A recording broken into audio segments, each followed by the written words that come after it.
जय शिव शंकर मित्रों, मैं आप सभी का हरीश पांडे आज आप मकर राशि वालों के लिए एक महत्वपूर्ण राशि परिवर्तन की सूचना लेकर के आया हूं। और ये राशि परिवर्तन है सूर्य, ग्रहों के राजा सूर्य के राशि परिवर्तन के संदर्भ में।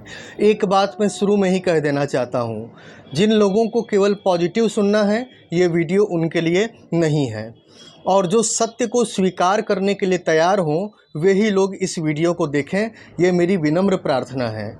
ठीक है, तो चलिए हम आगे बढ़ते हैं और जानते हैं ग्रहों के राजा सूर्य के राशि परिवर्तन का आप मकर राशि वालों पर क्या प्रभाव पड़ने वाला है। वीडियो शुरू करने से पहले एक आवश्यक सूचना कि यदि आप मेरे माध्यम से अपनी समस्याओं का समाधान चाहते हैं, अपनी कुंडली दिखवाना चाहते हैं, तो आप मेरे व्हाट्सएप नंबर पर मैसेज करें। मेरा व्हाट्सएप नंबर है 8540096730। ये नंबर मैं डिस्क्रिप्शन बॉक्स में भी दे दूंगा। चलिए मित्रों, वीडियो की करते हैं शुरुआत। देखिए मित्रों, सूर्य को ग्रहों में राजा की उपाधि दी गई है। सूर्य से ही सभी ग्रह ऊर्जा और शक्ति प्राप्त करते हैं और अपना कार्य करते हैं।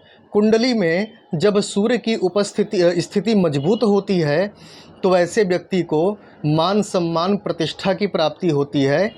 ऐसे लोगों को ही सरकारी नौकरी प्राप्त होती है, पिता का सुख प्राप्त होता है।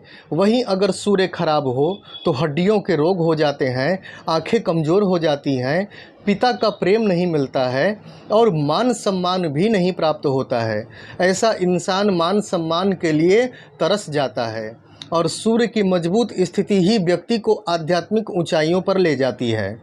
तो इस बार क्या हो रहा है कि इस बार 17 जुलाई 2023 को भगवान सूर्य कर्क राशि में प्रवेश करने जा रहे हैं, जहां पर वे 17 अगस्त 2023 तक रहेंगे।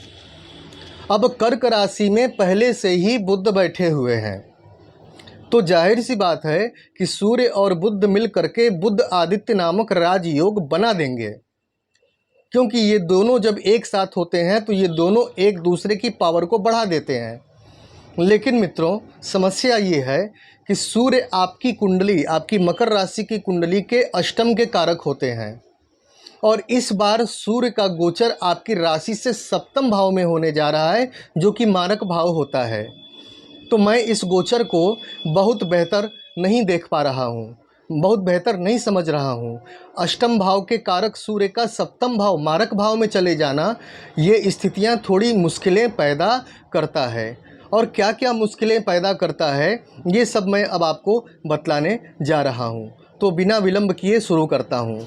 देखिए मित्रों, आपकी राशि से सप्तम भाव में शुक्र का यह गोचर होगा, तो जाहिर सी बात है सप्तम भाव वैवाहिक जीवन का भाव होता है, जीवन साथी का भाव होता है, साझेदारी का, पार्टनरशिप का भाव होता है।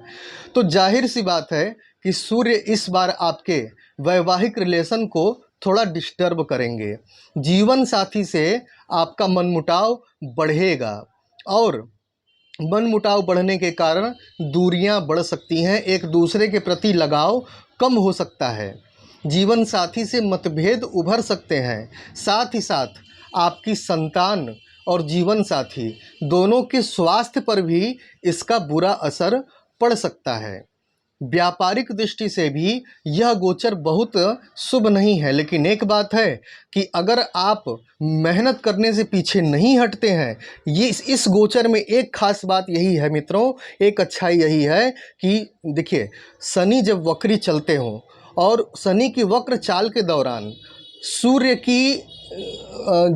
का जो राशि परिवर्तन है वो अगर शुभ न हो तो इस स्थिति में दिक्कतें और भी ज़्यादा बढ़ जाती हैं, क्योंकि शनि सूर्य आपस में शत्रु होते हैं। तो इस दौरान इस सूर्य के इस 17 जुलाई से 17 अगस्त के इस गोचर के दौरान अगर आप आलस्य को त्याग देंगे, आलस्य के चक्कर में नहीं पड़ेंगे, तो आप बहुत कुछ प्राप्त भी कर लेंगे मित्रों, इसमें कोई संदेह नहीं है। ठीक है, हाँ, नौकरी पेशा लोगों के लिए ये खुशखबरी है कि नौकरी पेशा लोगों को प्रमोशन मिल सकता है, उच्चाधिकारियों की प्रसन्नता प्राप्त हो सकती है। दूर की यात्रा आप मत कीजिएगा, क्योंकि दूर की यात्रा आपके लिए सफल नहीं होने वाली है। चाहे वो व्यापारिक यात्रा हो, धार्मिक यात्रा हो, इस गोचर काल में दूर की यात्रा को अवॉइड कीजिएगा, इसमें आपकी भलाई छिपी हुई है। आपको पेट और मस्तिष्क से संबंधित समस्याओं का सामना करना पड़ सकता है। आपका डाइजेशन खराब हो सकता है, पेट में कब्जियत हो सकती है, लीवर की प्रॉब्लम हो सकती है, और मस्तिष्क का मतलब कोई एंजाइटी हो सकता है, डिप्रेशन हो सकती है, क्योंकि वक्री शनि की चाल अभी चल रही है और उस दौरान सूर्य का गोचर भी थोड़ा सा नुकसानदेह भाव में आ गया है। तो एंजाइटी तो थोड़ी बढ़ेगी ही बढ़ेगी, इसको आपको सामना करना पड़ेगा। हालांकि मैं अंत में उपाय बताऊंगा, घबराने वाली कोई बात नहीं है, ठीक है। पार्टनरशिप का काम आप मत कीजिएगा, क्योंकि उसमें आपको नुकसान हो सकता है। और अगर पहले से आप पार्टनरशिप के काम कर रहे हैं, पार्टनरशिप में काम कर रहे हैं, तो यहाँ पर आपको झुक करके चलना होगा।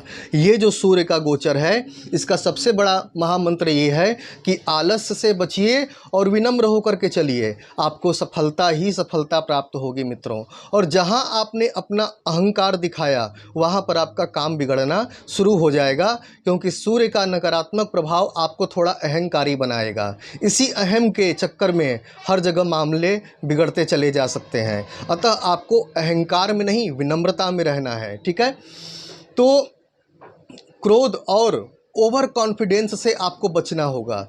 क्रोध और ओवर कॉन्फिडेंस से अगर आप बचेंगे तो आपके विरोधियों से आपकी रक्षा होगी और आप विरोधियों के षड्यंत्र में फंसने से बच सकते हैं। यहाँ तक कि मैं आपको सलाह दूंगा कि इस गोचर के दौरान कोर्ट कचहरी और विवादित ज़मीन के मुद्दों से भी आपको दूर रहना है, नहीं तो आप किसी कानूनी पचड़े में फंस सकते हैं, जो कि आपको काफ़ी तकलीफ़ दे सकता है। विरोधियों से बहस करने के चक्कर में मत पड़िएगा, क्योंकि आप वहाँ भी कमज़ोर पड़ सकते हैं, क्योंकि सूर्य जब सूर्य मजबूत स्थिति में होता है तो वो शत्रु पर विजय दिलाता है, लेकिन जब सूर्य की स्थिति कमज़ोर होती है तो शत्रु हावी हो जाते हैं। अतः इस पूरे महीने आपको किसी भी प्रकार के बहस विवाद से बचना है, वो भी अपने विरोधियों से, ठीक है। फंसा हुआ पैसा अगर आपको निकालना है तो उसे निकालने के लिए विनम्रता का प्रयोग कीजिएगा। अगर थोड़ा भी आपने अहंकार दिखाया तो आपका पैसा नहीं निकलने वाला है, ये बात आप जान लीजिएगा। तो इसीलिए फंसे हुए पैसे को विनम्रता से प्रेम पूर्वक निकालने का प्रयास कीजिए। और एक सबसे बड़ी खास बात कि जल्दबाजी में आकर के अपनी नौकरी या अपने व्यवसाय में कोई परिवर्तन मत कीजिएगा। जैसा भी चल रहा है वैसे ही चलने दीजिए। 4 नवंबर तक मेरी सलाह मानिए, जब तक शनि वक्री चल रहे हैं। जब शनि मार्गी हो जाएंगे तब आप अपना व्यवसाय, अपने नौकरी में परिवर्तन कीजिए, कोई प्रॉब्लम नहीं है, ठीक है। तो सूर्य के इस गोचर में आपको क्या सावधानियां बरतनी है वो मैं आपको बता चुका हूं और मेरा यही काम है। अब कभी कभार ग्रहों के गोचर निगेटिव होते हैं, कभी पॉजिटिव होते हैं, जैसे होते हैं वैसा का वैसा आपके सामने परोस देना ही एक ज्योतिषी का काम होता है। अब वो निगेटिव हो या पॉजिटिव हो, आपको उसे ईमानदारी से आपको स्वीकार करना चाहिए, और इसी में आपकी भलाई है, ठीक है। तो अब उपाय की बात करते हैं। तो इसमें आपको उपाय क्या करना है कि आप रविवार के दिन मंदिर में तांबा और गेहूं दान कीजिए, ठीक है। मंदिर में ले जा करके तांबे का कोई बर्तन हुआ या 1-2 किलो गेहूं हुआ, 5 किलो गेहूं हुआ, जो भी आपकी क्षमता हो वो ले जा करके रख दीजिए। अगर आप ऐसा करते हैं, बस 1-2 रविवार करने की आवश्यकता है, ये सूर्य आपका बैलेंस हो जाएगा और आपको ज़्यादा कष्ट नहीं देगा। अगर आप ये नहीं कर सकते तो तांबे की लोटिया में जल ले करके भगवान सूर्य को अर्घ दीजिए प्रातःकाल 3 बार गायत्री मंत्र का उच्चारण करते हुए।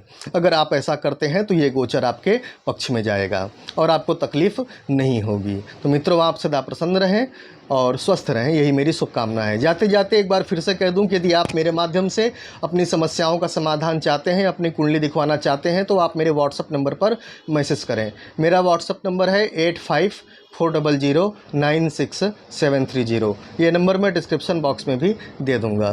तो चलता हूँ मित्रों, जय शिव शंकर।